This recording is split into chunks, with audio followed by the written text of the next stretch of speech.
Really, I'd like them to think of the state as being, so much more than just a desert. We're really a very beautiful state. We have a lot of friendly people, and we really are an economy that's starting to boom again. First and foremost, that we're very business friendly here. I think certainly I've lived and worked in other states, and I think Arizona certainly has a welcome mat out for new businesses. Well, I think diversity is probably the biggest theme that I would like to project. Not only diversity in culture, but diversity in landscape. You can go from the floor of the valley here in the desert to the mountain peaks in Flagstaff in less than 3 hours. You could drive for 2 hours and be in snow, in heat, in forest, in desert. You can snow ski and water ski in the same day. The beauty, the natural beauty of the state of Arizona just takes my breath away. I think it is the land of opportunity. It's a perfect place to begin anew, or if you've already been here, to create something new. And one thing that Arizona has, and you'll find once you visit or decide to live here, we have a great quality of life. It's a great place to live, play, and work. But I think people need to understand that the new Arizona is a state that is cultivating science and technology, that has great research universities. People from outside Arizona look to us. We're not the Wild West as we once were. We are a thriving business community, a lot of technology-based companies in Arizona. Technology is a leading industry in our state, and tourism is the second leading industry in our state. We have so many opportunities in Arizona, and especially the Phoenix metropolitan area. We have great opportunities, and this next growth cycle that we're going to go through, we're going to be it's going to be awesome. This is the place where the future is being built now. We are a big city, but we're still a young big city. We are Western hospitality, we're Western innovators, and we're moving forward in a positive way. And we're a relatively new and young state. Think business. Intel, Boeing, Honeywell, Banner, MD Anderson Cancer Center, Orbital Sciences.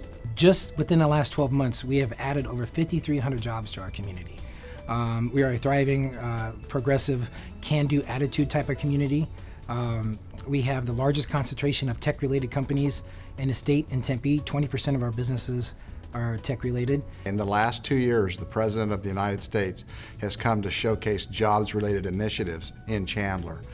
Both in 2012, he came out to the Intel project in South Chandler, and then this past, just a couple months ago actually, he was out at a business, a contracting business in West Chandler. So that says a lot about our community, and that's kind of where we are. We have a 400-acre city center area that needs to be built out, so that's an exciting adventure. And also we're working on technology, medical technology as well, with opportunities for new builds. We're blessed to have ASU, a spectacular university, an entrepreneurial university located here, the largest university in the country. And we also have wonderful healthcare institutions, including Mayo Clinic, which you could argue is right at the very top in terms of healthcare providers in this country. We're partnering with them up near the Mayo Clinic in North Phoenix. We have lots of acreage around that land. I see that acreage as an incredible employment center opportunity for high-wage jobs, higher educated workforce, jobs in healthcare, research, medical education. It would be a shame if that 1,000 acres surrounding the Mayo Clinic in North Phoenix ends up being strip malls and single-family housing. We have plenty of that. I think the single biggest thing that we can concentrate on is working together. From a state perspective, a county perspective, and a municipal perspective. The more we do regionally and of a cooperative nature, and the better job we do pulling the silos down between the towns and cities, I think the better we will be as not just as a region, but I think as a state. We need to realize that we are an entire state, and for a long, long time, I think we've been very Maricopa County centric. And I think that Maricopa County certainly needs to be healthy, but we can't leave out the rest of the state. Tucson is a city that people love if they think outside the box. We have in our community some of the great young entrepreneurial startups. We've just been named as one of the best cities in America for 20-somethings. We've been named as one of the top 5 entrepreneurial cities in the country. We currently have a business incubator which helps grow new businesses that are both innovative and sustainable. And now we are building a new business accelerator, which is the second stage, so businesses can graduate from the incubator and move into the accelerator where they can share high-tech labs and high-tech equipment that they could not afford on their own. You know, Maricopa is very centric on economic development, but in order to do that, somebody has to take the reins and kind of run with it. And so what we've done as a city is we've really tried to create those seedlings and start the initial plants for doing such. It is so important to the state and to the cities to have the right tools to be able to attract and invest for the future. We tend to be a hub, a center of an opportunity to move, transport goods, and I think that that's one thing that we really are looking forward to capitalize on. About 3 years ago, I stood before a group of West Valley mayors and I said, the I-11 is coming, and it is. And we are now at a place where Congress has authorized the I-11.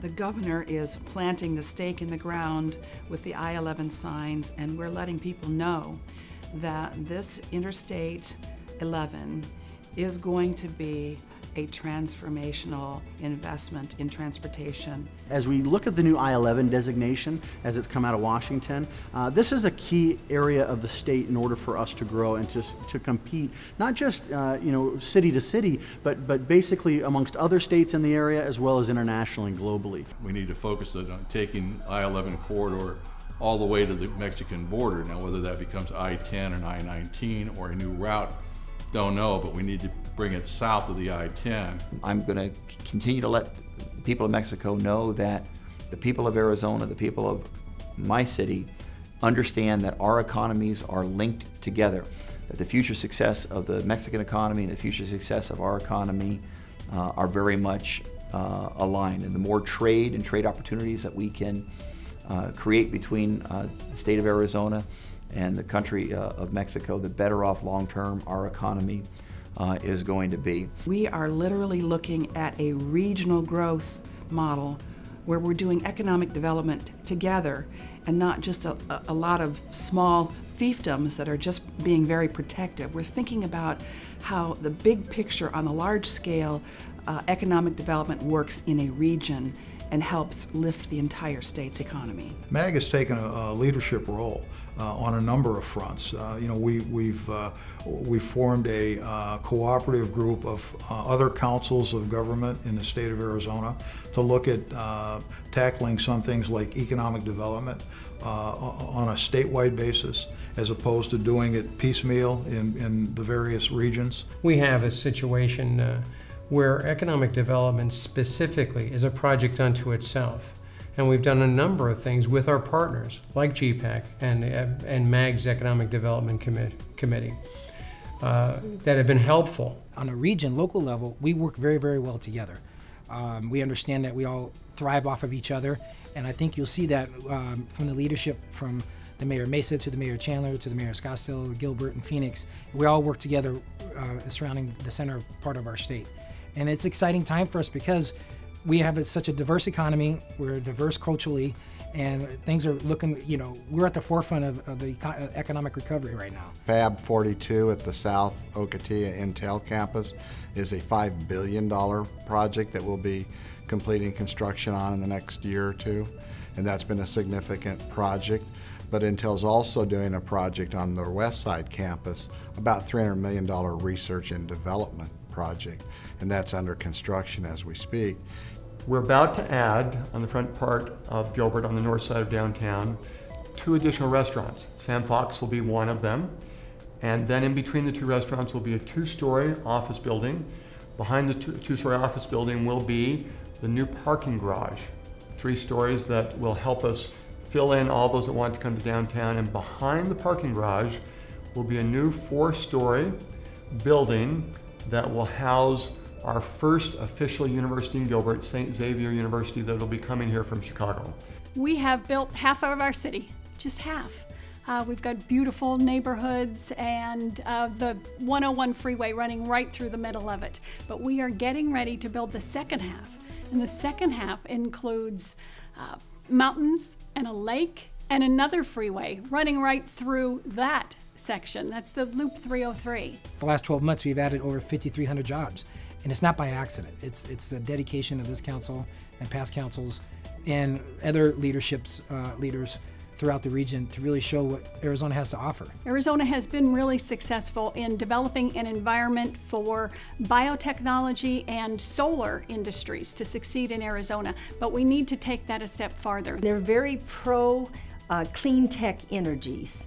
So we have Dick's Sporting Goods, we have Macy's, we have Sub-Zero. All of these businesses have either solar panels or green to their building. Our utilities department has a very large solar array that we're going to be installing, and the key to that is not so much the ecological benefit of that, although that enters into that.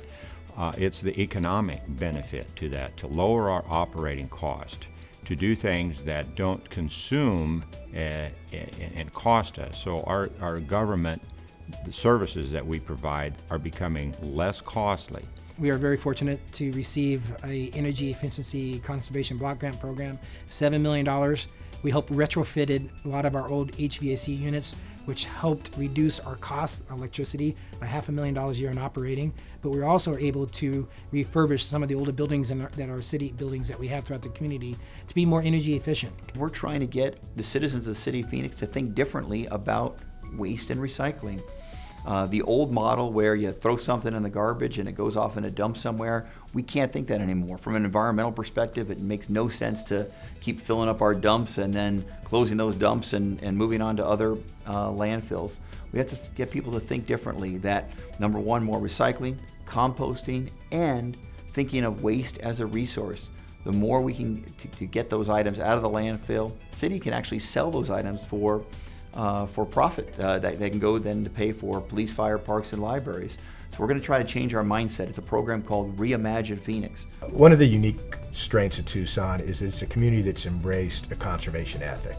We've embraced it in several ways, principally around the issue of water. We have recharged our water table. We actually have a rising water table in our community because of our groundwater recharge, using our CAP water for that. And what that does is it allows us to expand our economy if we know we have an adequate water supply. We've also done a lot of work around solar and done as much as we can to provide solar incentives and water conservation incentives to all of our community so that we see a lot of water harvesting, so that we see a lot of solar panels around our residents and our businesses. And everybody who does it tells us it's the best thing they've ever done. They save energy and they save money. We need to look to the future for our state. We know we've been successful. Could we have been more successful? Absolutely. But we've been very, very successful as a state for many reasons, many factors. But now we have to look to the future. We need to talk ourselves up. We need to stop beating ourselves up. We need to start talking positively about what the state's about. We need to continue to develop high quality infrastructure, high quality transportation, and that is where the conversation is going to be in the next few years. It'll be on water and transportation. We are positioned well to take advantage of our not only proximity, but also the workforce that we have here, to take advantage of that and to grab as many of those high quality jobs as possible.